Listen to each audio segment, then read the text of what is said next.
இப்போ ஸ்கூல் முடிச்சுட்டு அடுத்து காலேஜ்ல இன்ஜினியரிங் சூஸ் பண்ணலாமான்னு யோசிக்கிறீங்களா?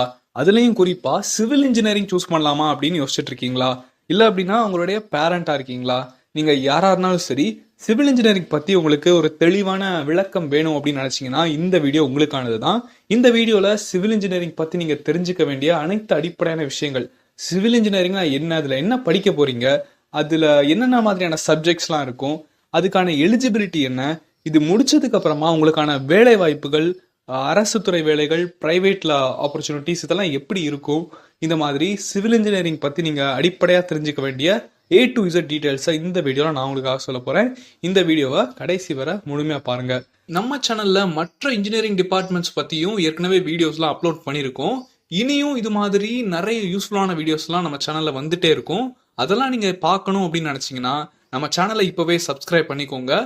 கூடவே வரக்கூடிய பெல் ஐக்கானை கிளிக் பண்ணி ஆல்னு கொடுத்து வச்சிட்டீங்கன்னா நம்ம சேனல்ல இனியும் வரக்கூடிய அனைத்து யூஸ்ஃபுல்லான அப்டேட்ஸும் உங்களுக்கு நோட்டிபிகேஷனா வந்து சேரும். சிவில் இன்ஜினியரிங் இந்த டிபார்ட்மெண்ட் வந்து இன்ஜினியரிங் டிபார்ட்மெண்ட்ஸ்லேயே ரொம்ப ஒரு ஓல்டஸ்டான ரொம்ப பழமையான டிபார்ட்மெண்ட்னு சொல்லலாம். அது மட்டும் இல்ல, இது எப்பவுமே எந்த காலத்திலயுமே இருக்கக்கூடிய ஒரு எவர்கிரீனான இன்ஜினியரிங் தான் இந்த சிவில் இன்ஜினியரிங். நீங்களே ஒரு நிமிஷம் யோசிச்சு பாருங்க, இந்த இன்ஃப்ராஸ்ட்ரக்சர்ஸ், இந்த கட்டமைப்புகள், நீங்க இருக்கக்கூடிய வீடா இருக்கட்டும், இந்த ரோட்ஸா இருக்கட்டும், அப்புறமா பாலங்களா இருக்கட்டும், வாட்டர் சிஸ்டம்ஸா இருக்கட்டும், ரயில்வேஸா இருக்கட்டும், இது எல்லாமே இல்லாம நம்மளால வாழ முடியுமா அப்படின்னு யோசிச்சு பாருங்க. இந்த மாதிரி நம்மள சுத்தி இருக்கக்கூடிய இன்ஃப்ராஸ்ட்ரக்சர்ஸ் தான் நம்ம டெய்லியுமே சார்ந்து வாழ்றோம். இந்த மாதிரி நம்மள சுத்தி இருக்கக்கூடிய எல்லா இன்ஃப்ராஸ்ட்ரக்சர்ஸையும் பிளான் பண்ணி, அதை டிசைன் பண்ணி, அதை கன்ஸ்ட்ரக்ஷன் பண்ணி, அதுக்கப்புறமா அதை மெயின்டெனன்ஸ் பண்றவங்க யாரு அப்படின்னு கேட்டீங்கன்னா சிவில் இன்ஜினியரிங் படிச்ச சிவில் இன்ஜினியர்ஸ் தான். இந்த மாதிரி கன்ஸ்ட்ரக்ஷன்ஸ்லாம் நம்ம சும்மா சாதாரணமா பண்ணிட முடியாது. இதுக்கு பின்னாடி நிறைய ப்ராசஸ்லாம் இருக்கு.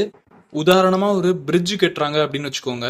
அங்க வந்து ரொம்ப முக்கியமான ஃபேக்டரா சேஃப்டி அப்படிங்கிறது இருக்கும். கெட்டக்கூடிய அந்த இடத்துல இருக்கக்கூடிய சாயிலுடைய தன்மையை அனாலிசிஸ் பண்றதா இருக்கட்டும், அதுக்கப்புறமா ஃபிளட்ஸ் ஏதாவது வந்துச்சுன்னா அதை தாக்கு பிடிக்கிற அளவுக்கு அந்த பிரிட்ஜ் அப்படிங்கிறது இருக்கணும். எந்த விதமான கிளைமேட் சேஞ்சஸ் ஏற்பட்டாலும் அதை அடாப்ட் பண்ற மாதிரி அந்த கன்ஸ்ட்ரக்ஷன் இருக்கணும். எந்த அளவு வெயிட்டை அந்த பிரிட்ஜால தாங்க முடியும், அதனுடைய ஃபவுண்டேஷன் எந்த அளவு ஸ்ட்ராங்கா இருக்கணும், நிலநடுக்கம் இது மாதிரியான இயற்கை பேரிடர்கள் வரும்போதும் அதையும் தாக்கு பிடிக்கிற அளவுக்கு அந்த இன்ஃப்ராஸ்ட்ரக்சர் இருக்கணும். இது மாதிரியான பல ஃபேக்டர்ஸை கன்சிடர் பண்ணி தான் ஒரு கன்ஸ்ட்ரக்ஷன் பண்றதே ஆரம்பிப்பாங்க. இதெல்லாம் பத்தி தான் நீங்க சிவில் இன்ஜினியரிங்ல படிப்பீங்க அப்படிங்கறத தெரிஞ்சுக்கோங்க. இப்ப நம்ம சிவில் இன்ஜினியரிங்ல இருக்கக்கூடிய சில முக்கியமான ஃபீல்ட்ஸ் பத்தி பார்க்கலாம். ஃபர்ஸ்ட் வந்து ஸ்ட்ரக்சரல் இன்ஜினியரிங். ஸ்ட்ரக்சரல் இன்ஜினியரிங் அப்படிங்கிறது நம்ம பார்க்கக்கூடிய ஸ்ட்ரக்சர்ஸ், இந்த கட்டமைப்புகள்லாம் இருக்குல்ல, இதெல்லாம் கட்டுறதுக்கு முன்னாடி அதை டிசைன் பண்ணி அதை பல அனாலிசிஸ்லாம் பண்ணுவாங்க. எதுக்காக அப்படின்னா அந்த கட்டமைப்புகள் வந்து ரொம்பவே உறுதியா, ஸ்ட்ராங் அண்ட் சேஃபா இருக்கணும். எந்த விதமான லோடு கண்டிஷன்ஸ்லயே இருக்கட்டும், எந்த விதமான என்விரான்மெண்டல் கண்டிஷன்ஸ்லயே இருக்கட்டும், அந்த ஸ்ட்ரக்சர்ஸ் எல்லாமே ஸ்ட்ராங் அண்ட் சேஃபா இருக்கணும். இதுக்காக நிறைய விஷயங்களை அனாலிசிஸ் பண்ணுவாங்க. இது பத்தி நம்ம படிக்கிறது தான் ஸ்ட்ரக்சரல் இன்ஜினியரிங். அது வந்து எந்த ஒரு கட்டமைப்பா வேணா இருக்கலாம். அது ஒரு பில்டிங்கா இருக்கலாம், டவரா இருக்கலாம், பிரிட்ஜஸா இருக்கலாம், டேம்ஸா இருக்கலாம். இந்த மாதிரி எந்த ஸ்ட்ரக்சரா இருந்தாலும் அதுக்கு யூஸ் பண்ற மெட்டீரியல்ஸ் இதுல இருந்து எல்லாத்தையும் அனாலிசிஸ் பண்றது தான் ஸ்ட்ரக்சரல் இன்ஜினியரிங். அதுக்கப்புறமா டிரான்ஸ்போர்ட்டேஷன் இன்ஜினியரிங் அப்படிங்கிறது நம்ம யூஸ் பண்ற ரோட்ஸ், ஹைவேஸ், ரயில்வேஸ், ஏர்போர்ட்ஸ் இது மாதிரியான டிரான்ஸ்போர்ட்டேஷன் சிஸ்டம்ஸை பிளான் பண்ணி, அதை டிசைன் பண்ணி, அதை கன்ஸ்ட்ரக்ஷன் பண்றது தான் இந்த டிரான்ஸ்போர்ட்டேஷன் இன்ஜினியரிங். அடுத்து வந்து ஜியோ டெக்னிக்கல் இன்ஜினியரிங். இது எதுக்காக அப்படின்னு பாத்தீங்கன்னா, இப்ப நிலத்துல நேச்சுரலா இருக்கக்கூடிய கல்லு, மண்ணு, நிலத்தடி நீர், இதனுடைய தன்மைகள், இதனுடைய விஷயங்களை பத்தி படிக்கிறது தான் இந்த ஜியோ டெக்னிக்கல் இன்ஜினியரிங். இது எதுக்காக முக்கியம் அப்படின்னு பாத்தீங்கன்னா, இப்ப எந்த ஒரு ஸ்ட்ரக்சர் கட்டினாலுமே நிலத்துல ஃபவுண்டேஷன் போட வேண்டியது ரொம்ப அவசியம். ஸோ இந்த ஃபவுண்டேஷன் போடணும்னா அந்த நிலத்தினுடைய தன்மை, அதனுடைய மண்ணோட தன்மை, கீழே இருக்கக்கூடிய நிலத்தடி நீரோடைய விஷயங்கள், இது எல்லாத்தையுமே நம்ம அனாலிசிஸ் பண்ணணும். இதுக்கான ஒரு விஷயம் தான் இந்த ஜியோ டெக்னிக்கல் இன்ஜினியரிங். அது மட்டும் இல்ல, இப்போ அண்டர் கிரவுண்ட்ல ஸ்ட்ரக்சர்ஸ் எல்லாம் கட்டுறாங்க அப்படின்னா அந்த நிலத்தடியில இருக்கக்கூடிய தன்மையெல்லாம் நம்ம அனாலிசிஸ் பண்ண வேண்டியது ரொம்ப முக்கியம். ஸோ இதுக்கான ஸ்டடிஸ் எல்லாமே இந்த ஜியோ டெக்னிக்கல் இன்ஜினியரிங்ல இருக்கும். அடுத்து சிவில் இன்ஜினியரிங்ல இருக்கக்கூடிய ஒரு முக்கியமான ஃபீல்டு தான் வந்து இந்த என்விரான்மெண்டல் இன்ஜினியரிங். என்விரான்மெண்டல் இன்ஜினியரிங் அப்படிங்கிறது சுற்றுச்சூழல்ல ஏற்படக்கூடிய பிரச்சனைகளுக்கான தீர்வாக கன்ஸ்ட்ரக்ஷன்ஸை உருவாக்குறது, அதுக்கான ரெமெடிஸை கொடுக்கறது, இது பத்தின ஸ்டடிஸ் எல்லாமே என்விரான்மெண்டல் இன்ஜினியரிங்ல இருக்கும். இந்த என்விரான்மெண்டல் இன்ஜினியரிங்ல எது மாதிரியான ப்ராஜெக்ட்ஸ்லாம் இருக்கும் அப்படின்னு கேட்டிங்கன்னா, solid waste management, air pollution control, waste water management, sustainable infrastructure development, இது மாதிரியான விஷயங்கள்லாம் இந்த என்விரான்மெண்டல் இன்ஜினியரிங் கீழே இருக்கும். அடுத்ததா கன்ஸ்ட்ரக்ஷன் இன்ஜினியரிங். கன்ஸ்ட்ரக்ஷன் இன்ஜினியர்ஸ் என்ன பண்ணுவாங்க அப்படின்னா, இந்த மாதிரி கன்ஸ்ட்ரக்ஷன் நடக்கும்போது அதை ஓவர்சீ பண்ணுவாங்க, அதை ரிசோர்சஸ் எல்லாமே மேனேஜ் பண்ணுவாங்க, எந்த விதமான ரிஸ்க்ஸும் ஏற்படாம வந்து அதுக்கான பாதுகாப்பு விஷயங்கள்லாம் பண்ணுவாங்க. கன்ஸ்ட்ரக்ஷனை வந்து சேஃபா எஃபிஷியண்டா முடிப்பாங்க வித்தின் பட்ஜெட்டுக்குள்ள.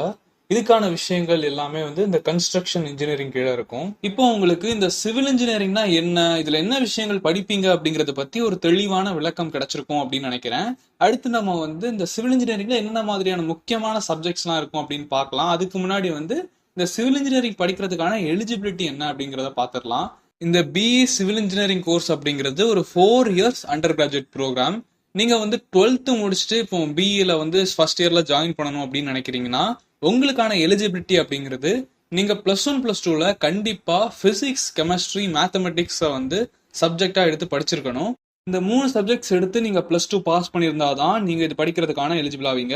நீங்க ஏற்கனவே ஒரு இன்ஜினியரிங் டிப்ளமோ முடிச்ச ஒரு ஸ்டூடெண்டா இருக்கீங்கன்னா, நீங்க டைரக்டா செகண்ட் இயர்லேயே வந்து பிஇல ஜாயின் பண்ண முடியும். நீங்க ஃபர்ஸ்ட் இயர் படிக்க வேண்டாம். அப்போ உங்களுக்கான டியூரேஷன் அப்படிங்கிறது 3 இயர்ஸ் தான்.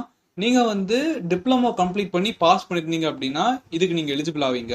ஓகே, இப்போ நம்ம என்ன பார்க்க போறோம் அப்படின்னா, பிஇ சிவில் இன்ஜினியரிங்ல இருக்கக்கூடிய சில முக்கியமான சப்ஜெக்ட்ஸ் என்னென்னலாம் அப்படிங்கிறத நான் ஸ்கிரீன்ல டிஸ்பிளே பண்ணியிருக்கேன். இதெல்லாம் தான் நீங்க படிக்கக்கூடிய முக்கியமான சிவில் இன்ஜினியரிங் சப்ஜெக்ட்ஸ். இதை தாண்டியும் சில எலெக்டிவ் சப்ஜெக்ட்ஸ்லாம் இருக்கும். அடுத்து நம்ம பார்க்க போறது என்ன அப்படின்னா, இப்போ பிஇ முடிச்சிட்டீங்க 4 இயர்ஸ் அப்படின்னா, அடுத்து நம்மளுடைய இலக்கு அப்படிங்கிறது ஒரு நல்ல வேலைக்கு போகணும் அப்படிங்கிறது தான். இப்போ நீங்க பிஇ முடிச்சதுக்கு அப்புறமா, பிஇ சிவில் இன்ஜினியரிங் முடிச்சதுக்கு அப்புறமா உங்களுக்கு என்னென்ன மாதிரியான ஜாப் ரோல்ஸ்ல எல்லாம் வேலை கிடைக்கும் அப்படிங்கிறத நான் இப்போ ஸ்கிரீன்ல டிஸ்பிளே பண்ணியிருக்கேன். இது எல்லாம் தான் பிஇ சிவில் இன்ஜினியரிங்கான சில முக்கியமான ஜாப் ரோல்ஸ். நீங்க சிவில் இன்ஜினியரிங் முடிச்சதுக்கு அப்புறமா உங்களுக்கு போத் கவர்மெண்ட் சைட்லயும் ஜாப் ஆப்பர்ச்சுனிட்டிஸ் இருக்கு, அதே மாதிரி பிரைவேட் சைட்லயும் வந்து நிறைய ஜாப் ஆப்பர்ச்சுனிட்டிஸ் இருக்கு. ஃபர்ஸ்ட் நம்ம கவர்மெண்ட்ல வந்து என்னென்ன மாதிரியான ஆர்கனைசேஷன்ஸ்ல உங்களுக்கான ஜாப் ஆப்பர்ச்சுனிட்டிஸ் இருக்கு அப்படின்னு பார்க்கலாம். சிவில் இன்ஜினியர்ஸை ரெகுலரா ஹையர் பண்ணக்கூடிய சில அரசு நிறுவனங்களை தான் நீங்க இப்ப ஸ்கிரீன்ல பாக்குறீங்க. இதுல சில முக்கியமான டிபார்ட்மெண்ட்ஸ் வந்து பாத்தீங்கன்னா பிடபிள்யூடி டிபார்ட்மெண்ட், அதாவது பப்ளிக் ஒர்க்ஸ் டிபார்ட்மெண்டா இருக்கட்டும், national highway authorities of India, அடுத்து வந்து இந்தியன் ரயில்வேஸ், அடுத்து வந்து மெட்ரோ ரயில் கார்பரேஷன், இது மாதிரி பல கவர்மெண்ட் டிபார்ட்மெண்ட்ஸ்ல வந்து உங்களுக்கான ஆப்பர்ச்சுனிட்டிஸ் இருக்கும். எப்படின்னா சிவில் அப்படிங்கிறது எல்லா இடத்துலயுமே இருக்கும் அப்படிங்கிறது உங்களுக்கே தெரியும். அடுத்து நம்ம என்னென்ன மாதிரியான பிரைவேட் கம்பெனிஸ்லாம் சிவில் இன்ஜினியர்ஸை ஹையர் பண்ணுவாங்க அப்படிங்கிறத பார்க்கலாம். அதை நான் ஸ்கிரீன்ல டிஸ்பிளே பண்ணியிருக்கேன் பாருங்க. ஸோ இந்த மாதிரி ஏதோ ஒரு கம்பெனியில் ஸ்டார்டிங்கில் நீங்கள் ஒர்க் பண்ணிட்டு கூட சொந்தமாக அடுத்து ஒரு 2 வருஷம் 3 வருஷம் எக்ஸ்பீரியன்ஸை வாங்கிட்டு நீங்களே வந்து ஒரு கன்ஸ்ட்ரக்ஷன் கம்பெனியை கூட உருவாக்கலாம். நீங்களே ஓனா ப்ராஜெக்ட்ஸ் எடுத்து கூட பண்ணலாம்.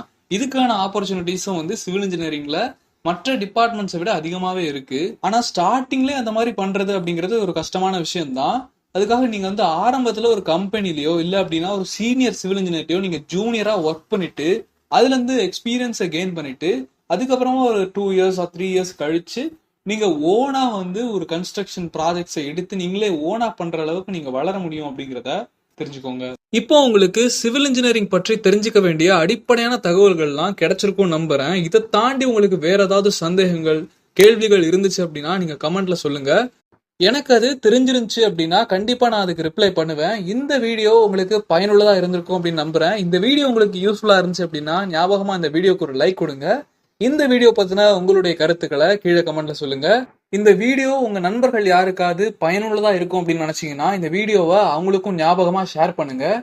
நம்ம தமிழ் இன்ஃபோபடி சேனலை நீங்க இன்னும் சப்ஸ்கிரைப் பண்ணலன்னா இப்பவே கீழே இருக்கக்கூடிய ரெட் கலர் சப்ஸ்கிரைப் பட்டனை கிளிக் பண்ணி சப்ஸ்கிரைப் பண்ணிக்கோங்க. கூடவே வரக்கூடிய பெல் ஐக்கானை கிளிக் பண்ணி ஆல்னு கொடுத்து வச்சிட்டீங்கன்னா இது மாதிரி நம்ம சேனல்ல வரக்கூடிய அனைத்து யூஸ்ஃபுல்லான வீடியோஸும்